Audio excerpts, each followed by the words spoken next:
Ang unang pagkakataon na nakita ko siya, parang may kakaibang init ang simoy ng hangin sa loob ng malamig na simbahan. Hindi iyon ang karaniwang araw ng linggo. Biyernes iyon, maaga akong dumating para magdasal sa harap ng altar ni Santa Clara. May kahilingan akong pilit kong ipinaglalaban sa Diyos, isang panalangin na paulit-ulit kong binibigkas, na para bang sa dami ng ulit ay mas mapapakinggan niya ako. Nakaitim siyang sutana, malinis ang pagkakasuot, at ang bawat hakbang na ginawa niya patungo sa altar ay parang may musika sa likod. Hindi ko pa siya nakikita roon noon, kaya nagtanong ako kay Aling Doray, ang matandang tagapag-ayos ng mga kandila sa gilid ng simbahan. Sino po siya? Tanong ko habang tinuturo siya ng mata. Ngumiti si Aling Doray, parang may lihim na alam.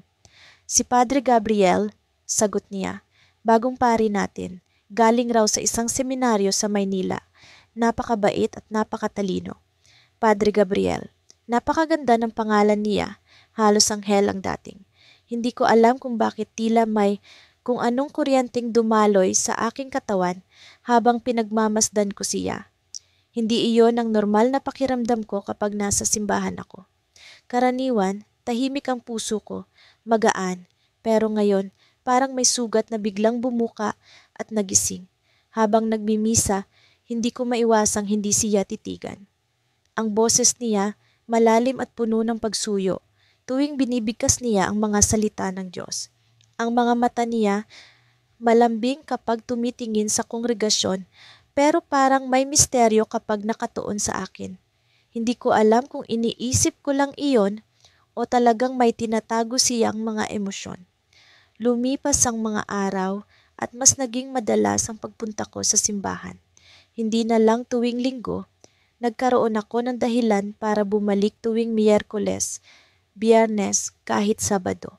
Palagi akong naupo sa ikalawang hilera, malapit sa altar kung saan tuwing nagmimisa si Padre Gabriel. Sa bawat pagbigkas niya ng humilya, parang ako ang direkta niyang kinakausap. Ang mga mensahe niya tungkol sa pag-ibig, sakripisyo, at pananampalataya ay tila may personal na paghaplos sa puso ko. Isang araw, habang nag-aalay ako ng kandila sa altar, naramdaman kong may presensyang lumapit sa likod ko. Paglingon ko si Padre Gabriel. Hindi ko alam kung bakit bigla akong pinagpawisan. Magandang hapon, bati niya, malumanay. Ang boses niya parang musika na umaagos sa akin. Magandang araw, hindi ba? Tumango ako, hindi ko alam kung paano sumagot ng maayos. Oo po, Padre. Maganda nga. Ngumiti siya. Nakikita kita palagi rito. Napakadeboto mo. Hindi ko alam kung iyon ba ay papuri o tanong, pero ngumiti na lang ako pabalik. Gusto ko pong magdasal, marami pong hinihiling. Tumango siya at sa saglit na iyon, parang may koneksyon na nabuo sa pagitan namin. Mula noon, mas naging madalas ang pag-uusap namin. Minsan, pagkatapos ng misa, naglalakad siya sa likod ng simbahan at kung minsan ay nagkataon na naroon din ako. Hindi ko alam kung sinasadya niya o nagkataon lang, pero sa bawat pag-uusap namin, mas nararamdaman kong may kakaiba. Hindi na lang ako ang nag-uusap, kundi siya rin. Tinanong niya kung anong trabaho ko, kung saan ako nakatira, at kung bakit ako palaging nasa simbahan. Sinabi ko ang totoo.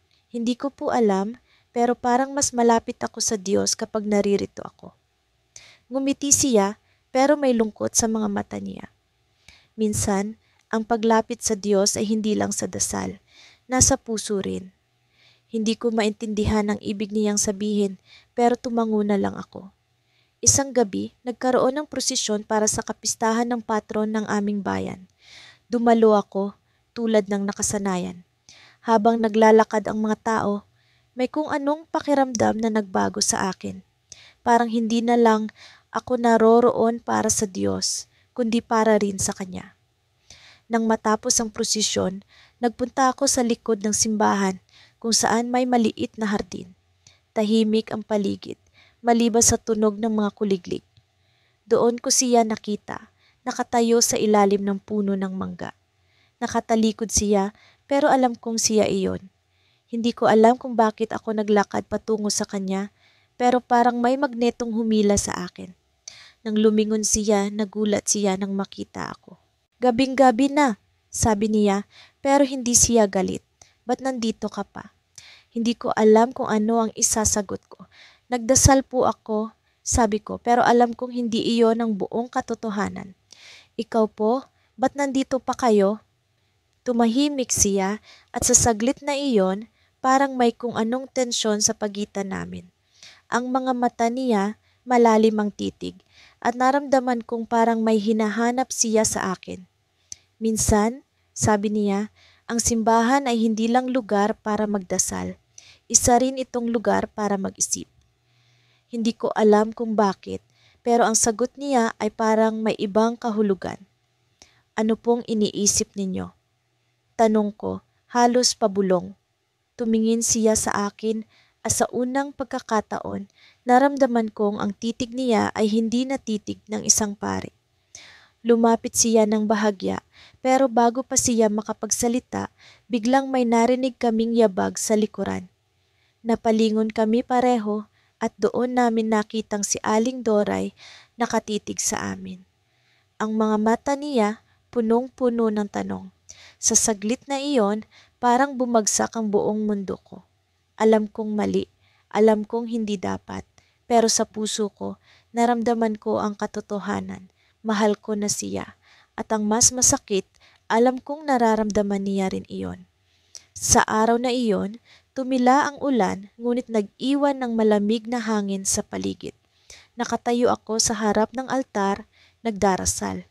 Sa bawat pagbigkas ng mga salitang nakaukit na sa aking kaluluwa, nararamdaman ko ang bigat ng aking damdamin. Hindi ko maintindihan kung bakit ang puso ko'y parang lumalabas sa sariling paniniwala. Ang simbahan, ang lugar ng kapayapaan, ay naging tahimik na saksi sa kaguluhan ng aking isip. Doon ko siya muling nakita, si Padre Gabriel. Suot ang kanyang puting sutana, ang kanyang presensya ay tila liwanag sa madilim na sulok ng aking mundo. Sa tuwing magsisimula siyang magsermon, ang kanyang tinig ay parang awit na umaabot sa kaibuturan ng aking kaluluwa. Ngunit ngayon, hindi ko na lamang siya tinitingala bilang tagapamagitan ng Diyos. Ang bawat galaw niya ay tila may kakaibang hatak sa akin, ang bawat ngiti niya ay tila may lihim na mensahe. Alam kong mali, ngunit paano ko pipigilan ang pusong natutong maghangad? Lumapit siya sa akin nang matapos ang misa. "Andrea," tawag niya sa akin. Ang boses niya ay malambing ngunit may bigat. "Mukhang malalim ang iniisip mo. May problema ba?" Nagkatinginan kami at sa sandaling iyon, ang titig niya ay parang awit ng mga anghel at kasalanan sa parehong pagkakataon. Nag-iwas ako ng tingin, pilit na binabaliwala ang damdaming kumukulo sa aking dibdib. "Wala po, Padre. Nagdarasal lang." Ngunit alam kong hindi ako magaling magtago. Napansin niya ang pag-iwas ng aking mata, ang panginginig ng boses ko. "Kung may nais kang sabihin, huwag kang mag-atubili. Narito ako upang makinig." Ang bawat salitang binibitawan niya ay parang paanyaya sa isang bagay na hindi ko maipaliwanag. Huminga ako ng malalim at nagpasya. "Padre, may tanong ako. Paano kung ang damdamin ng isang tao ay laban sa kanyang paniniwala? Paano niya pipiliin ang tama kung ang puso niya ay tumatanggi?" Nakita ko ang bahagyang pagkagulat sa kanyang mukha, ngunit agad din itong nawala. Ang pananampalataya, Andrea, ay isang gabay. Ngunit ang puso, ito ang pinakamalalim na bahagi ng ating pagkatao. Sa huli, ang Diyos ang may sagot sa lahat ng tanong. Tumango ako, ngunit ang sagot niya ay parang walang naidulot sa kaguluhan ng aking isip. Hindi ko alam kung iyon ba'y payo o babala. Umatras ako, nagpaalam, ngunit ang titig niya ay nanatili sa akin. Parang may hindi siya sinasabi, parang may lihim siyang itinatago. Sa mga sumunod na araw, mas naging madalas ang pagdalaw ko sa simbahan. Ang mga mata ko'y laging hanap ang presensya ni Padre Gabriel. Hindi ko alam kung anong hinahanap ko sa kanya. Pagkumpirma ba ng damdamin niya o huling paalala na mali ang lahat ng ito? Ang bawat saglit na magkasama kami naging isang paglalakbay sa pagitan ng kasalanan at kabanalan. Minsan, nahuhuli ko siyang nakatingin sa akin nang hindi niya alam. May mga pagkakataon ding ang mga kamay namin ay nagtatagpo. At kahit saglit lamang, ang init nito'y hindi ko makalimutan.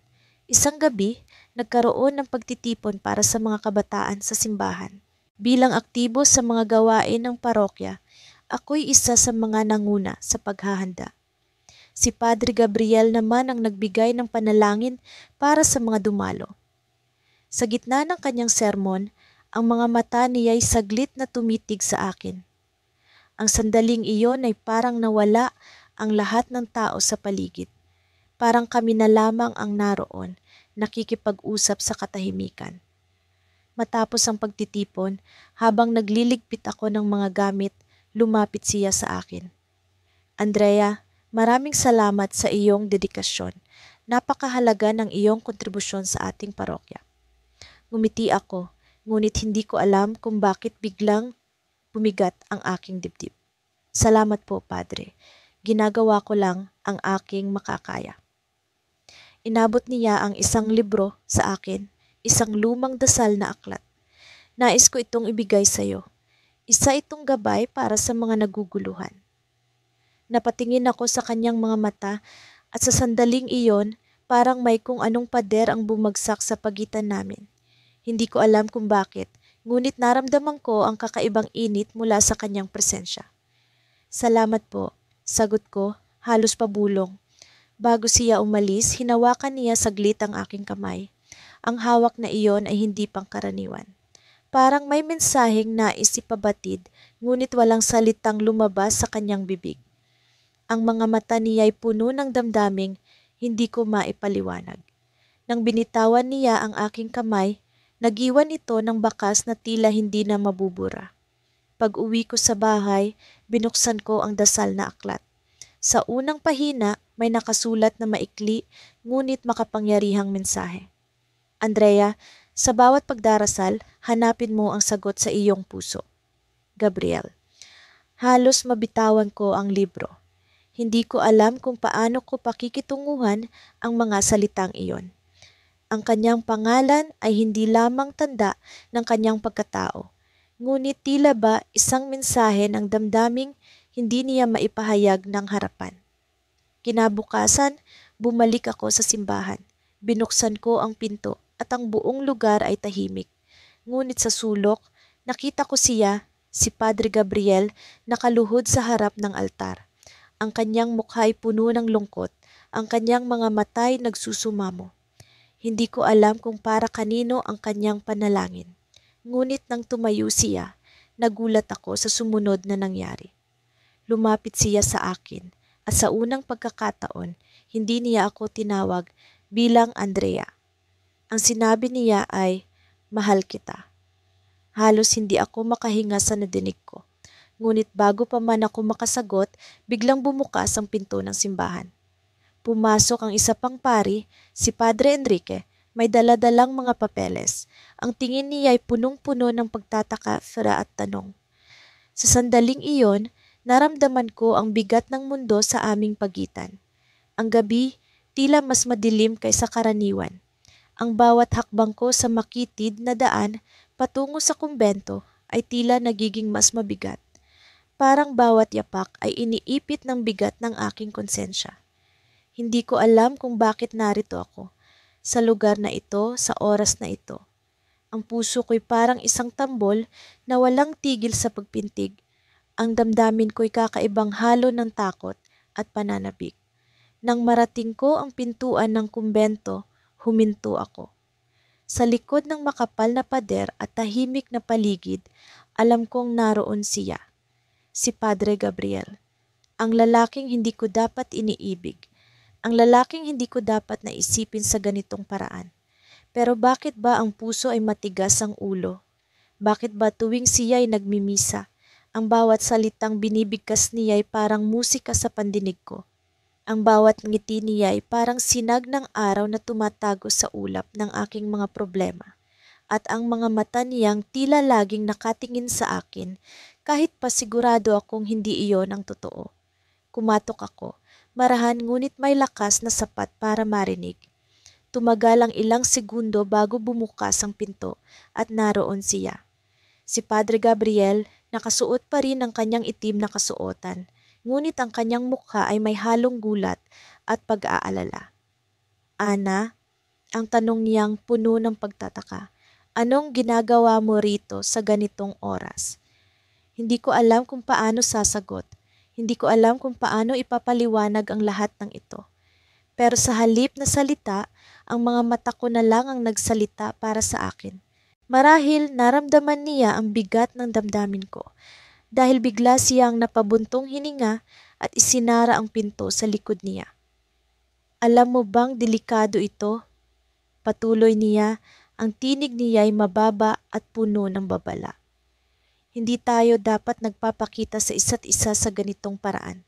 Pero bakit? Ang sagot ko, at hindi ko na napigilan ang pag-agos ng mga luha. Bakit ba mali ang nararamdaman ko? Bakit ba mali ang magmahal?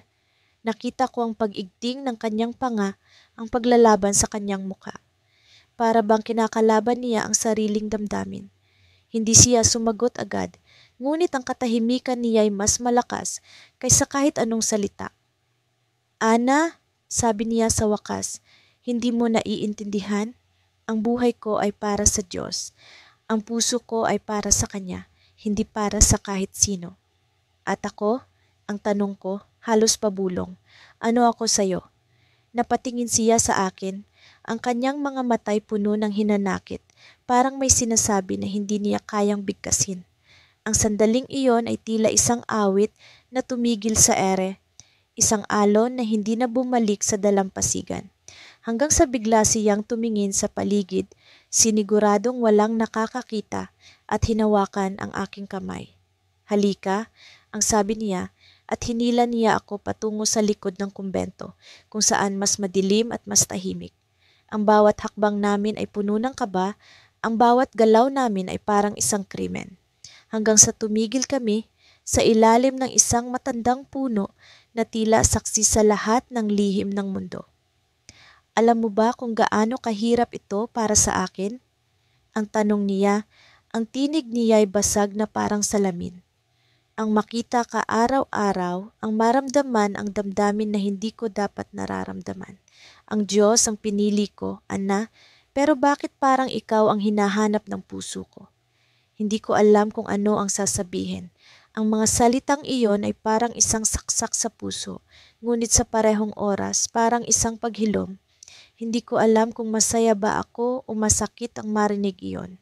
Padre Gabriel, ang sagot ko, at hindi ko na napigilan ang sarili kong yakapin siya. Hindi ko alam kung bakit tayo dinala ng Diyos sa ganitong sitwasyon. Pero, bago ko pa matapos ang aking sasabihin, narinig namin ang tunog ng mga paa. Malapit, pabilis, tumigil kami, napakapit siya sa akin, ang kanyang mga matay puno ng takot. Bakit may tao? Ang tanong niya, halatang nagulat. Hindi dapat may tao rito. At bago pa namin magawang magtago, lumitaw ang isang figura mula sa kadiliman.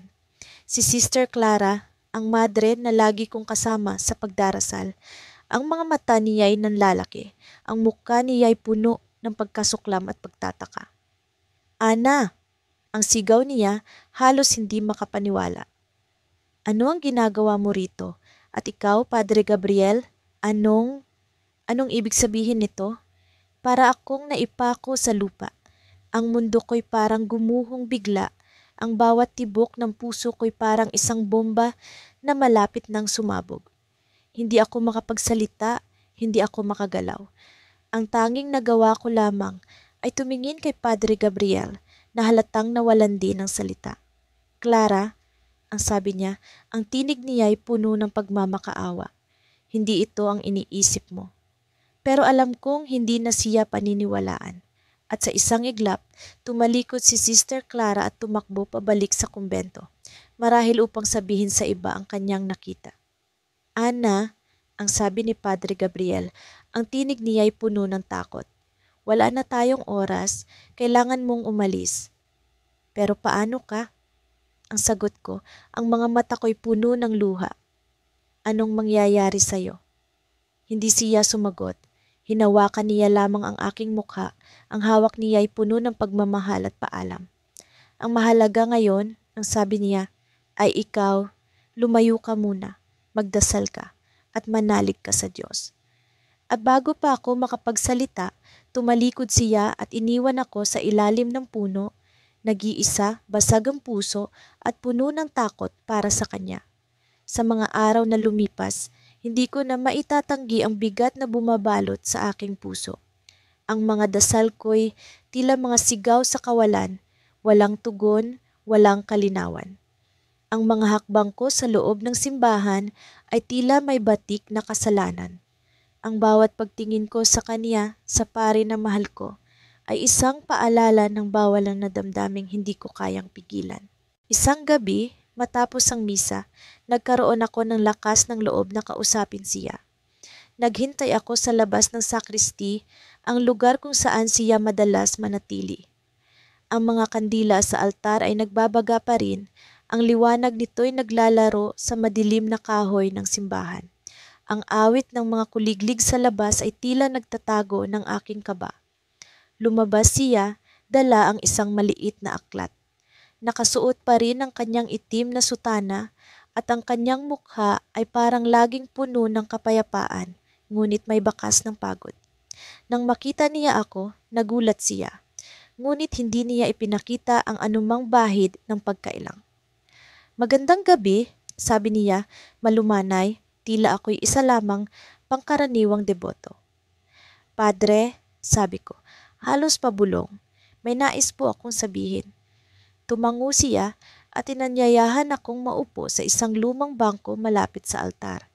Ang malamig na hangin ng gabi nagmumula sa mga bintanang nakabukas, ngunit ang init ng kanyang presensya ay parang apoy na pumupuno sa lugar. Nag-alangan ako, ngunit alam ko na wala nang atrasan. Kailangang marinig niya ang nilalaman ng aking puso. Padre, matagal ko na po kayong minamasdan.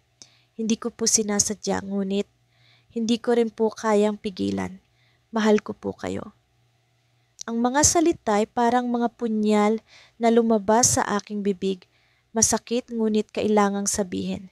Napatingin siya sa akin, ang kanyang mga matay puno ng sorpresa at isang uri ng lungkot na hindi ko maipaliwanag. Hindi siya agad nagsalita at ang katahimikan sa pagitan namin ay parang isang napakalaking pader na hindi ko kayang lampasan. Sa wakas nagsalita siya, mabagal at maingat. Anak, sabi niya, gamit ang boses na palaging puno ng awa.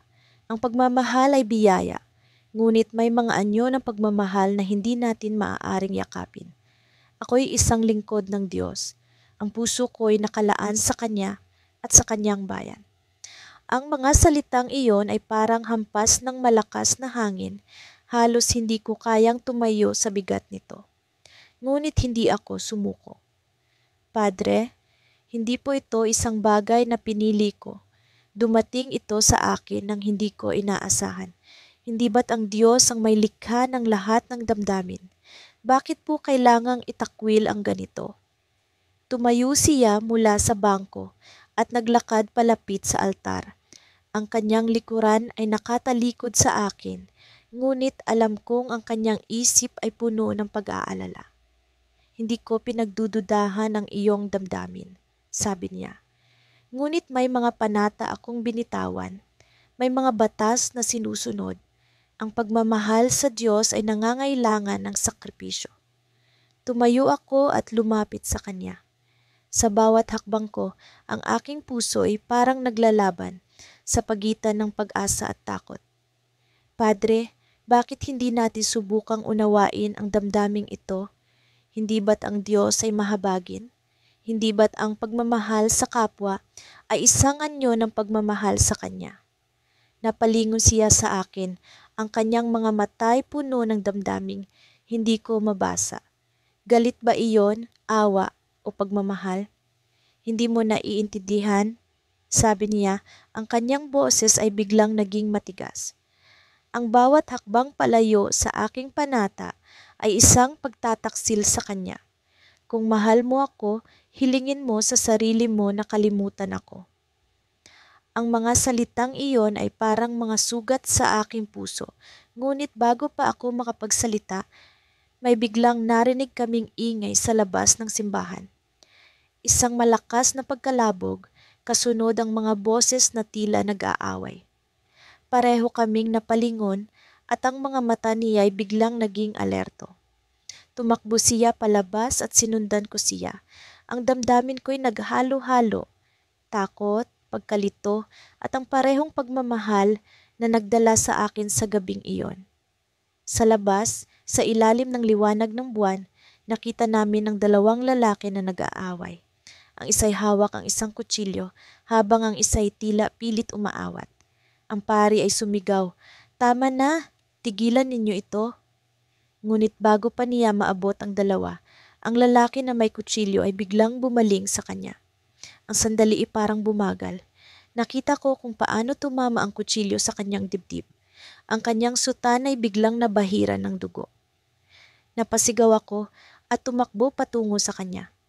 Ang mga lalaki nagtakbuhan, iniwan ang pare na nakahandusay sa lupa. Hinawakan ko ang kanyang mukha, ang kanyang mga matay nag-aagaw buhay. Ang tunog ng kampana ay bumalot sa buong bayan, tila paalala ng banal na oras na parating. Nakatayo ako sa harap ng altar, ang mga kamay ko'y nanginginig habang hinahawakan ang rosaryo. Sa kabila ng tila banal na katahimikan ng simbahan, ang puso ko'y nagngangalit, puno ng tanong at pag-aalinlangan. Hindi ko alam kung kaya ko pa, hindi ko alam kung tama pa ang ginagawa ko. Hindi ko na kayang itago ang damdamin ko. Sa bawat misa, sa bawat pagkakataong nakikita ko siya sa pulpito, tila bumibigat ang mundo. Si Padre Gabriel, ang pari ng aming parokya, ang taong dapat ay simbolo ng kabanalan at disiplina, ang taong hinahangaan ng marami sa kanyang matuwid na pamumuhay. Siya ang naging dahilan ng pagkalito ng puso ko. Hindi ko inakala na ang simpleng pagiging deboto ay hahantong sa ganito. Sa simula, isa lang siyang guro ng pananampalataya. Madalas kong binabasa ang kanyang mga sermon, pinapakinggan ang bawat salita na tila bumubuhay sa aking espiritu. Hanggang sa unti-unti, ang bawat tingin niya sa akin ay parang hindi na pangkaraniwan. May kakaiba sa mga mata niya, isang init na hindi ko maipaliwanag. Isang damdamin na parang tumagos sa akin.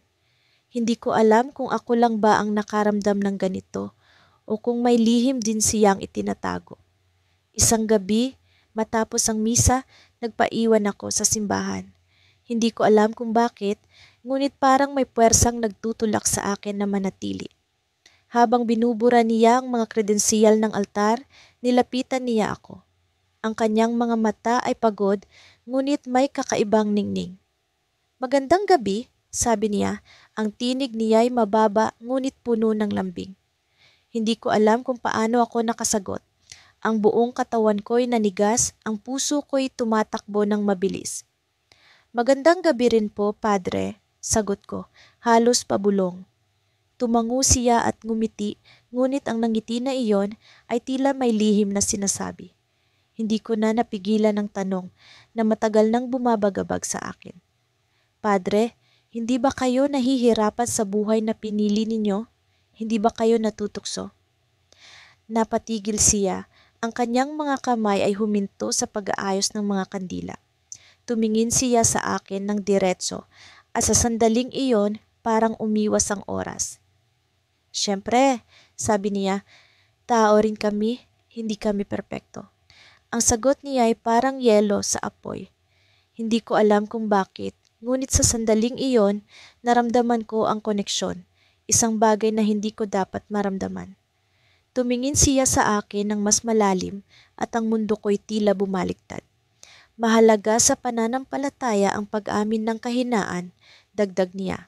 "Ngunit ang tunay na hamon ay ang pagtagumpayan ang mga tukso, hindi ang pagsuko sa mga ito." Parang sinaksak ng mga salitang iyon ng puso ko. Pero hindi ko na siya tinanong pa.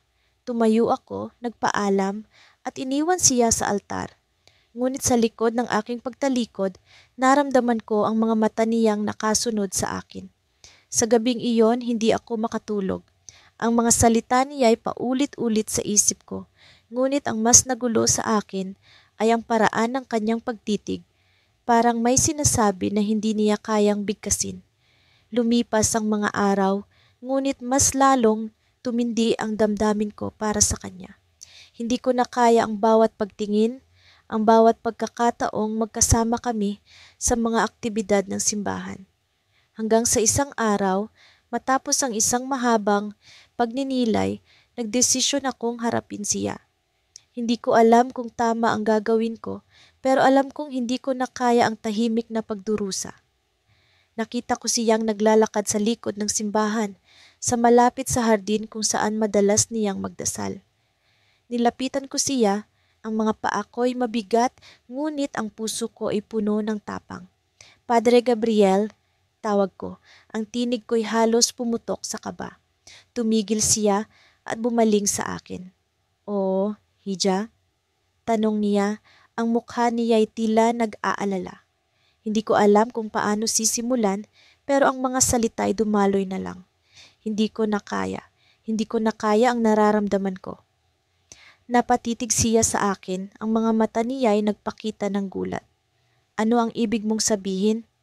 Tanong niya, ngunit alam kong alam na niya ang sagot. "Mahal kita, Padre," bulalas ko. Ang mga luha ko'y bumagsak sa lupa. Hindi ko alam kung bakit, pero mahal kita. Tahimik siya, ang mukha niya ay puno ng tensyon. Tumalikod siya, parang hindi alam kung ano ang sasabihin. Akala ko'y iiwanan niya ako doon, ngunit bigla siyang lumapit, ang tinig niya ay mababa at puno ng sakit. "Hindi pwede," sabi niya, ngunit ang mga mata niya ay nagsasabi ng kabaligtaran. "Ito ang buhay na pinili ko. Hindi pwedeng magkaroon ng ganitong damdamin." Akala ko'y tapos na ang lahat, ngunit ang ginawa niya ang nagbago sa lahat. Hinawakan niya ang kamay ko, mahigpit ngunit maingat. "Hindi ko rin alam kung bakit," sabi niya, ang tinig niya ay halos pabulong. "Pero mahal din kita." Ang mundo ko'y parang tumigil sa sandaling iyon. Ngunit bago pa man ako makapagsalita, narinig namin ang tunog ng mga yabag. Biglang lumitaw si Sister Clara, ang madre sa parokya, na may hawak na rosaryo. Ang mukha niya ay puno ng galit at pagkabigla. "Ano itong ginagawa ninyo?" Tanong niya, ang tinig niya ay matalim. Napaluhod si Padre Gabriel sa harapan niya, ang mga kamay niya ay nakatiklop na parang nagdarasal. Ngunit ako, hindi ko alam kung ano ang gagawin. Ang palad niya ay nakahawak pa rin sa akin at sa sandaling iyon, alam kong wala nang atrasan. Pumasok ako sa loob ng kumbento ng may kaba sa dibdib. Ang mga hakbang ko'y tila mabibigat, bawat tunog ng sapatos ko sa sahig ay nag-iiwan ng eko na kumakalabit sa mga dingding na tila sumisigaw ng babala. Ang dilim sa pasilyo ay parang kumot na ayaw akong pakawalan. Sa kabila ng lahat, ninais kong makita siya, si Padre Gabriel. Hindi ko alam kung bakit ako narito, pero alam kong hindi ko na kayang ikubli ang nararamdaman ko. Ang pag-ibig na ito'y tila apoy na lalong lumalaki sa bawat pagtatangkang patayin. Nang makarating ako sa dulo ng pasilyo, naroon siya. Nakatalikod, nakayuko sa harap ng isang maliit na altar. Ang ilaw ng kandila ay naglalaro sa kanyang mukha, nagdadagdag ng lalim sa kanyang anyo. Ang kanyang suot na abito ay parang pader na naghihiwalay sa amin. Isang paalala na hindi kami pwede. Ngunit ang puso ko'y may sariling isip. Hindi na ito natatakot sa mga bawal. "Padre Gabriel," tawag ko. Ang tinig ko'y halos isang bulong. Bumaling siya sa akin at nang magtagpo ang aming mga mata, naramdaman kong bumagsak ang lahat ng pader na itinayo ko sa sarili ko. Ang kanyang tingin ay may bigat, may lungkot, may tanong. Sa sandaling iyon, alam kong nararamdaman din niya ang nararamdaman ko. Hindi ko na kailangang magsalita. Ang katahimikan sa pagitan namin ay puno na ng mga salitang hindi kailanman mabibigkas. Anong ginagawa mo rito, Elena? Tanong niya. Ang kanyang tinig ay mahina, ngunit may bahid ng pag-aalala. Hindi ko na kayang pigilan ang sarili ko, sagot ko. Hindi ko na kayang magpanggap na wala akong nararamdaman. Lumapit siya sa akin, ngunit may pag-iingat sa bawat hakbang na parang natatakot siyang masira ang manipis na linya na nagtatali sa aming dalawa. Nang tumigil siya sa harapan ko, halos maramdaman ko ang init ng kanyang katawan. Ang amoy ng insenso mula sa kanyang abito ay tila bumalot sa akin, nagdadala ng kakaibang kapayapaan at kasalanan. Elena, mali ito, bulong niya, ngunit ang kanyang mga mata ay nagsusumamo. Hindi ko maaaring sirain ang aking pangako sa Diyos. Pero mahal mo rin ako, hindi ba? Tanong ko, diretso, walang pag-aalinlangan. Alam ko ang sagot kahit hindi niya sabihin. Nakikita ko ito sa kanyang mga mata, naririnig ko ito sa bawat paghinga. Hindi siya sumagot. Sa halip, iniwas niya ang kanyang tingin, ngunit hindi siya umalis. Ang kanyang katahimikan ay mas malakas kaysa sa anumang salitang pwede niyang sabihin. Sa loob ng mga sandaling iyon, kami parang mga tauhang nakulong sa isang trahedya. Parehong alam ang wakas, ngunit pilit pa ring lumalaban. Hinawakan ko ang kanyang kamay at sa unang pagkakataon, hindi siya tumanggi. Ang init ng kanyang palad ay nagdala ng kakaibang kaginhawaan, isang bagay na hindi ko kailanman naramdaman mula sa kahit sino. Ngunit kasabay ng ginhawang iyon ay ang bigat ng realidad. Ang bawat segundo na magkasama kami ay isang hakbang palapit sa bangin. Hindi ko alam kung ano ang gagawin, Elena. Umamin siya. Kung pipiliin kita, tatalikuran ko ang lahat ng ipinangako ko sa Diyos. Pero kung pipiliin ko ang Diyos, mawawala ka sa akin. Hindi mo kailangang pumili, Gabriel. Sagot ko gamit ang kanyang pangalan sa unang pagkakataon. Hindi ba't ang Diyos ay pag-ibig? Hindi ba't ang pagmamahal natin ay bahagi ng kanyang nilikha? Ngunit bago pa siya makasagot, narinig namin ang tunog ng yabag mula sa pasilyo. Bigla akong kinabahan at mabilis niyang hinila ang kamay ko. Itinago kami sa likod ng isang kortina malapit sa altar. Narinig namin ang boses ni Padre Mateo, ang mas matandang pari sa kumbento. Gabriel, tawag nito, may pag-aalinlangan sa tono. May tao ba rito? Humigpit ang hawak ni Gabriel sa kamay ko at naramdaman ko ang mabilis na tibok ng kanyang puso. Pareho kaming hindi gumalaw, hindi huminga. Ang kaba ay parang alon na nagbabanta sa amin, handang lamunin kami anumang sandali. Alam kong may narinig ako, dugtong ni Padre Mateo, mas malapit na ngayon sa altar. Ang bawat tunog ng kanyang sapatos sa sahig ay parang martilyo sa aking ulo. Pakiramdam ko'y isang maling galaw lang, matatapos na ang lahat, at nang akala ko'y ligtas na kami, biglang humawi ang kurtina.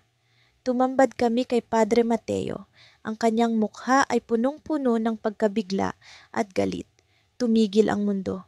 Ang tingin niya kay Gabriel ay parang tingin ng isang hukom sa isang kriminal. Anong ibig sabihin nito, Gabriel? Tanong ni Padre Mateo. Ang kanyang boses ay malamig, matalim. Hindi makasagot si Gabriel. Ako rin ay walang magawa. Ang mga mata ni Padre Mateo ay tila bumabaon sa akin. Hinuhusgahan ang bawat parte ng aking pagkatao. Tayo sa opisina, utos niya kay Gabriel at walang pagtutol, sumunod si Gabriel. Iniwan akong nakatayo roon, nag-iisa. Ang puso'y parang sinaksak ng libo-libong beses. Ngunit bago siya umalis, lumingon siya sa akin. Ang mga mata niya ay puno ng pangako. Pangakong babalik siya. Pangakong hindi niya ako iiwan.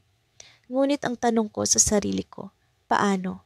Paano kami magpapatuloy kung ang mundo ay laban sa amin? At sa likod ng lahat ng takot at sakit, may isang bagay akong napansin. Sa bulsa ni Padre Mateo may papel na tila punit mula sa isang liham. Ang sulat kamay doon ay pamilyar, iyon ang sulat ni Gabriel. Dumating ang gabi kung kailan alam kong magbabago ang lahat. Sa ilalim ng malamlam na liwanag ng buwan, nakatayo ako sa harap ng bakuran ng simbahan. Ang malamig na hangin ay umiihip, parang nagbabanta. Ang mga dasal na dati inagbibigay ng kapanatagan sa akin ay biglang nagmistulang bulong ng babala. Sa kabila ng lahat, naroon pa rin ako. Hinahanap ang anyo niya. Ang paring minahal ko kahit ipinagbabawal.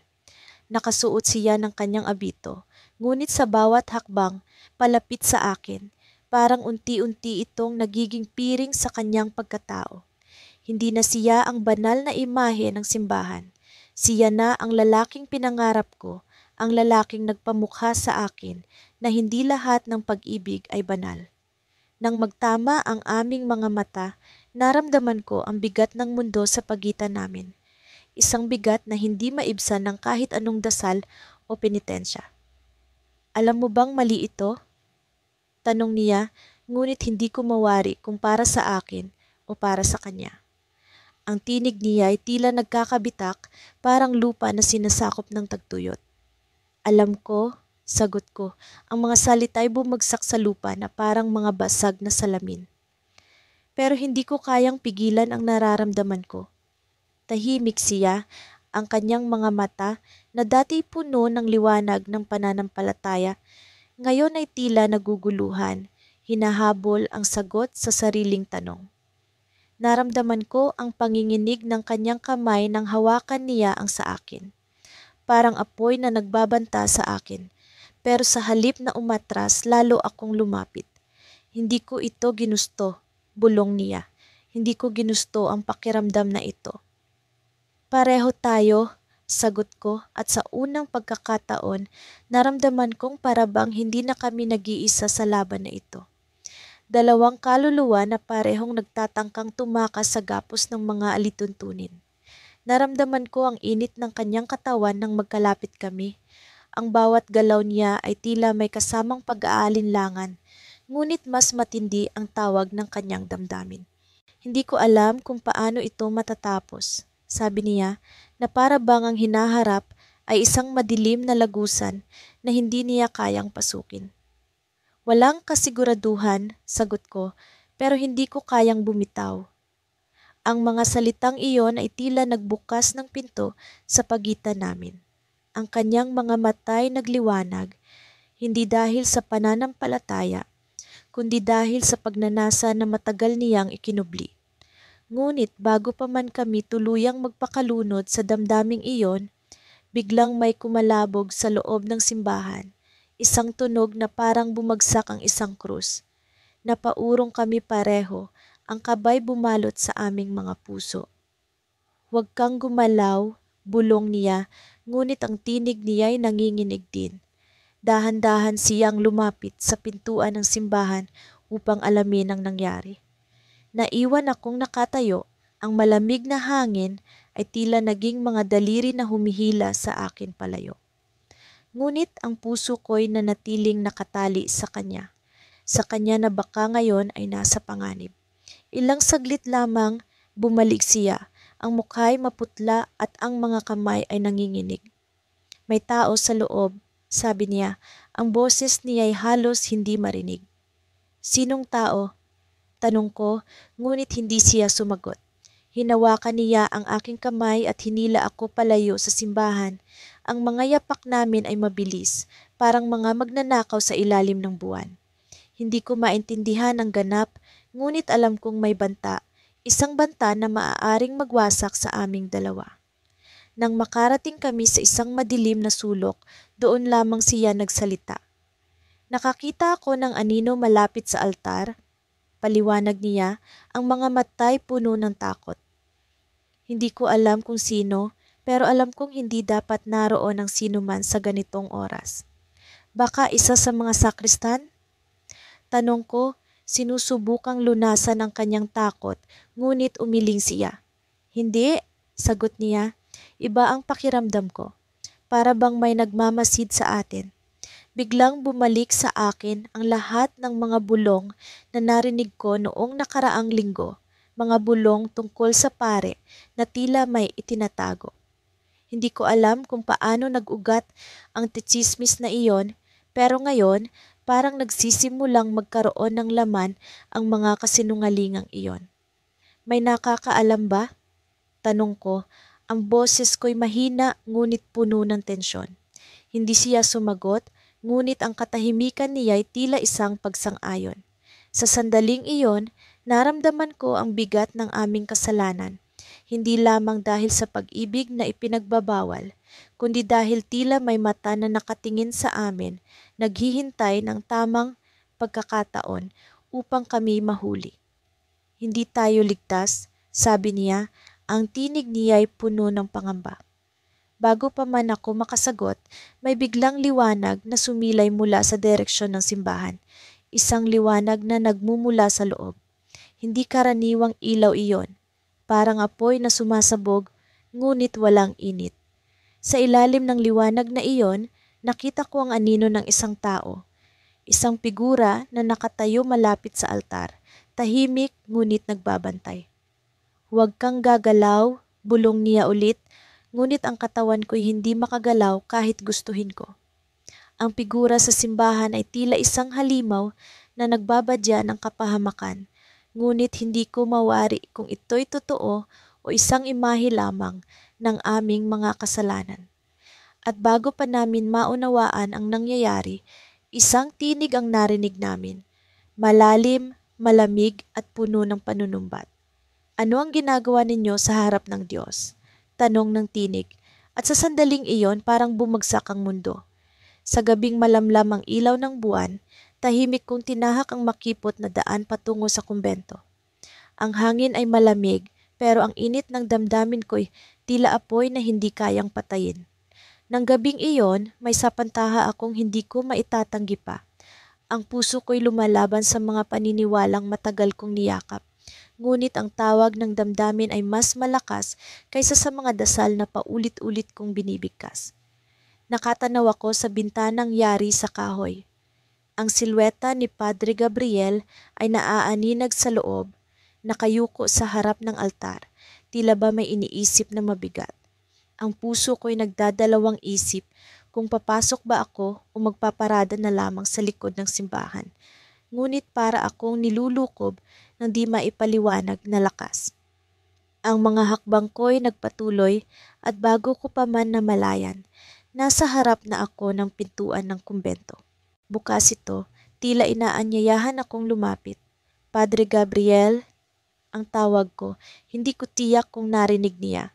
Ang tunog ng aking boses ay nanginginig, kasabay ng pintig ng puso kong parang tambol. Tumayo siya, mabagal na humarap sa akin. Ang kanyang mga mata ay tila nagtataglay ng kirot, ngunit may kasamang tanong na hindi niya maibulalas. Hindi ko alam kung paano ko sisimulan ang lahat, ngunit ang katahimikan sa pagitan naming dalaway parang bumibigat. Ano ang ginagawa mo rito, Elena? Tanong niya, mababa ang tinig ngunit puno ng tensyon. Hindi niya ako binati, hindi siya ngumiti. Ang kanyang mukha'y tila larawan ng isang taong napupunit sa pagitan ng tungkulin at damdamin. Hindi ko na kaya, Padre, sagot ko, diretso ang tingin sa kanyang mga mata. Hindi na ako nagpaligoy-ligoy. Hindi ko na kayang itago ang nararamdaman ko. Ang bawat oras na lumilipas, parang tinutusok nito ang puso ko. Mahal kita. Bumagsak ang mga salitang iyon sa pagitan naming dalawa. Parang kidlat na sumalakay sa tahimik na gabi. Nakita ko ang pagbago sa ekspresyon ng kanyang mukha. Mula sa pagkabigla, sa pagdududa, hanggang sa pagsuko sa nararamdaman na matagal na niyang itinatago.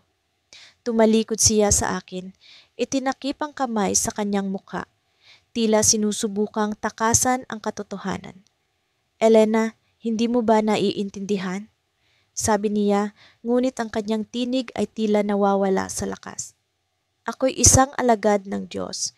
Ang pagmamahal na sinasabi mo ay kasalanan sa mata ng kanyang mga alituntunin. Hindi ko sinasadyang mahalin ka, Padre, sagot ko. Ang boses ko'y puno ng puot at sakit. Pero hindi ba't ang Diyos ay pag-ibig? Hindi ba't ang pagmamahal ay isang biyaya na galing sa Kanya? Lumapit ako sa Kanya at kahit ang Kanyang mga matay puno ng pag-aalinlangan, hindi siya umatras. Napakalapit na namin sa isa't isa at ang init ng aming presensya ay tila sumasakop sa buong silid.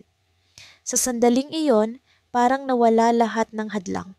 Ang simbahan, ang batas, ang mga mata ng lipunan. Ang tanging bagay na mahalaga ay ang damdaming nasa pagitan namin. Elena, bulong niya, at sa unang pagkakataon, narinig ko ang pagkaputol ng kanyang boses. Hindi ko alam kung paano kita iiwasan, kung paano ko pipigilan ang sarili kong. Hindi niya tinapos ang pangungusap, ngunit alam kong ang salitang nais niyang banggitin ay mahalin. Hinawakan ko ang kanyang kamay sa pagdampi ng aming mga balat para akong nakaramdam ng kuryenteng dumaloy sa buong sistema ko. Alam kong mali, ngunit hindi ko kayang ikaila na sa sandaling iyon ang pinakatama sa lahat ng naramdaman ko. Ngunit bago pa man kami makapagpatuloy, narinig namin ang tunog ng mga paa sa labas ng kumbento. Parang biglang bumalik ang realidad sa amin. Mabilis kaming naghiwalay at ang mukha ni Padre Gabriel ay nagbago. Mula sa pagiging malambing sa pagiging alerto. Nilapitan niya ang bintana, maingat na sumilip. Ako naman ay nanatiling nakatayo, nanginginig sa kaba at takot. Elena, umalis ka? Bulong niya, ngunit ang tono ng kanyang boses ay puno ng pag-aalala. May tao sa labas, baka may nakakita sa iyo. Hindi ako gumalaw, ang mga paa ko'y parang naipako sa sahig. Sino ang nasa labas? Sino ang maaaring nagmamasid sa amin? Sa mga sandaling iyon, alam kong hindi lamang ang reputasyon ni Padre Gabriel ang nakasalalay, kundi pati na rin ang aking buhay. Ang pag-ibig namin ay hindi lamang bawal. Ito'y maaaring maging sanhi ng pagkawasak ng lahat ng pinaghirapan niya. Elena, pakiusap. Mas malakas na bulong niya, ngunit bago pa man ako makalabas, bumukas ang pintuan. Sa harap namin, nakatayo si Sister Clara, ang madre na matagal nang kilala sa kanyang pagiging mahigpit at mapanuri. Ang kanyang mga mata ay matalim at ang kanyang mukha'y galit na galit. Hindi ko alam kung paano niya nalaman, ngunit ang ekspresyon niya ay tila alam na niya ang lahat ng nangyari. Padre Gabriel, Elena, sabi niya, halos pabulong, ngunit ang galit ay klarong naririnig sa kanyang boses. May dapat kayong ipaliwanag. Sa gabing iyon, hindi ko maialis ang bigat sa aking dibdib habang hinihintay ko siya sa likod ng kumbento. Ang mga tunog ng kuliglig ay tila musika ng pag-aalinlangan, kasabay ng malamig na hangin na dumadampi sa aking balat. Hindi ko alam kung tama ba ang ginagawa ko, pero sa bawat paghakbang ko papalapit sa kanya, naramdaman kong parang wala akong magawa, kundi sundin ang damdaming ito na matagal ko nang kinikimkim. Lumabas siya mula sa likod ng pinto, suot pa rin ang kanyang sutana, ngunit ang kanyang mukha ay puno ng pag-aalala.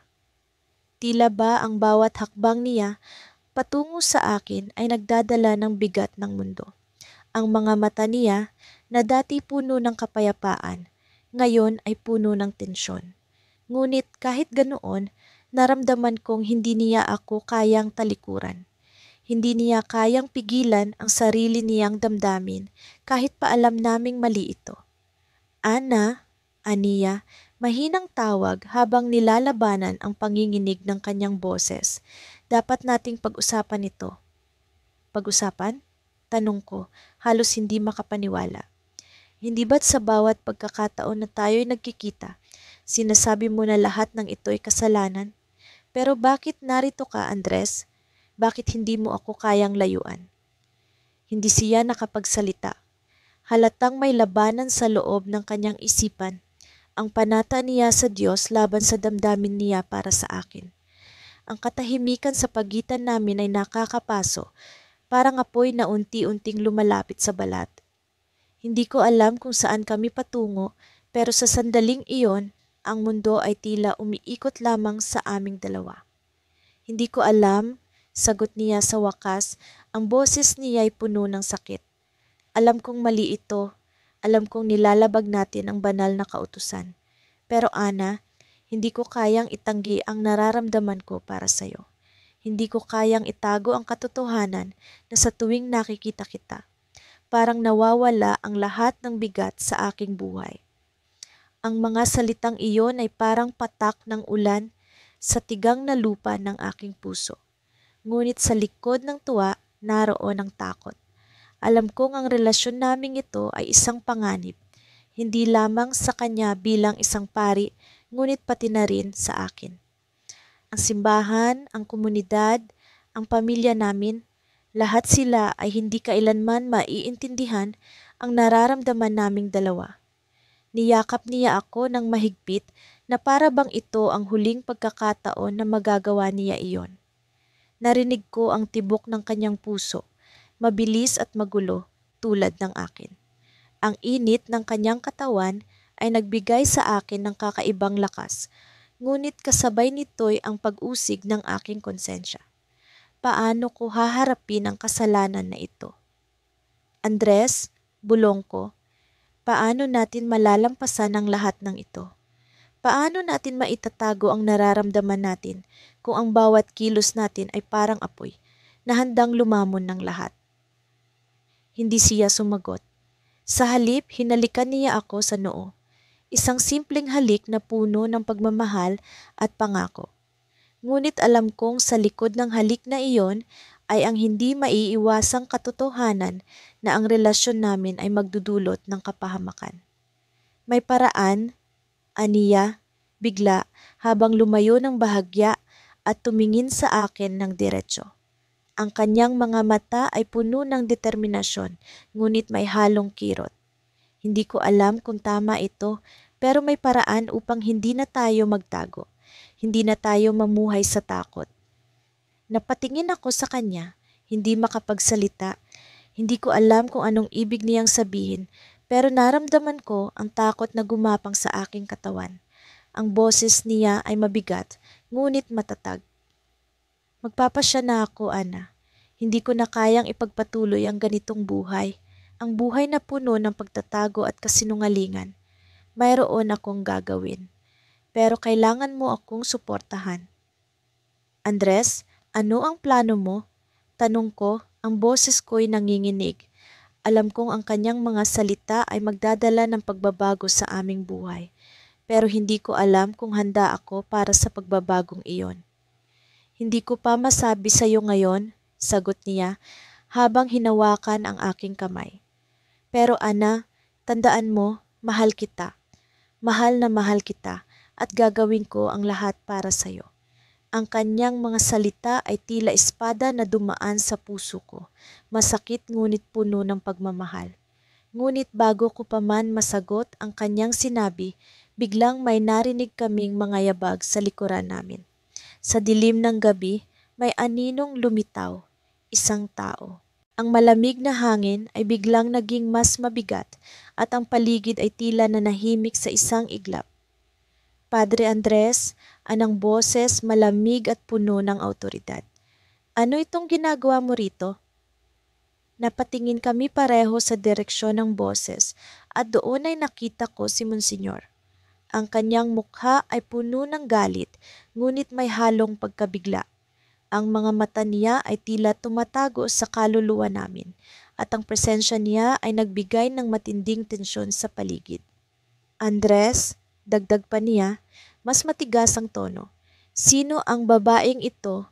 Ano ang ginagawa mo dito sa oras na ito? Halos hindi makapagsalita si Andres. Ang kanyang mga mata ay puno ng takot, ngunit sa likod nito ay naroon ang determinasyon. Hindi ko alam kung anong mangyayari, pero alam kong ang gabing ito ang magpapabago sa lahat ng bagay. Ang lihim namin ay natuklasan. Sa sandaling iyon, naramdaman ko ang mabilis na tibok ng aking puso. Ang mundo ay tila bumagsak sa harapan ko. Ngunit bago pa man ako mag-isip ng susunod na hakbang, lumapit si Monsignor sa amin. Ang kanyang mga matay nagbabaga. Ang gabi, tila may sariling buhay, habang ang liwanag ng buwan ay banayad na bumalot sa buong simbahan. Ang malamig na hangin ay dumadampi sa aking pisngi, ngunit ang init ng kaba sa aking dibdib ay tila hindi kayang patayin ng lamig. Nakatayo ako sa harap ng pinto ng kumbento. Hawak ang isang sulat na isinulat ko ng paulit-ulit, binura at muling isinulat sa loob ng maraming gabi. Ang bawat salitang nakapaloob dito ay parang sugat na naghihilom, ngunit muling bumubuka tuwing binibigkas ko sa isip. Hindi ko alam kung ano ang nag-udyok sa akin na gawin ito. Siguro'y ang bigat ng damdamin, ang hindi maipaliwanag na ugnayan namin ni Padre Gabriel, o ang simpleng katotohanan na hindi ko na kayang itago ang lahat ng ito. Sa bawat misa, sa bawat kumpisal, sa bawat pagtingin ko sa kanyang mga mata, nararamdaman ko ang isang bagay na hindi ko dapat maramdaman, pag-ibig. Nang buksan niya ang pinto, bumungad sa akin ang kanyang mukha na tila nag-aalangan. Ang kanyang suot na sutana ay hindi nagpatago sa mga mata niyang laging puno ng kabutihan at pakikiramay. Ngunit ngayong gabi, nakita ko sa kanyang mukha ang isang bahagyang pagbabago. Isang halong pagtataka at takot. Hawak niya ang krus na nasa kanyang leeg, ngunit hindi ko alam kung iyon ba'y pananggalang o simpleng aliw. Clara, bigkas niya sa akin na may bahagyang panginginig sa boses. Anong ginagawa mo rito sa ganitong oras? Halos hindi ko marinig ang sarili kong sagot, ngunit naramdaman ko ang panginginig ng aking kamay habang iniabot sa kanya ang sulat. Hindi ko siya matingnan ng tuwid.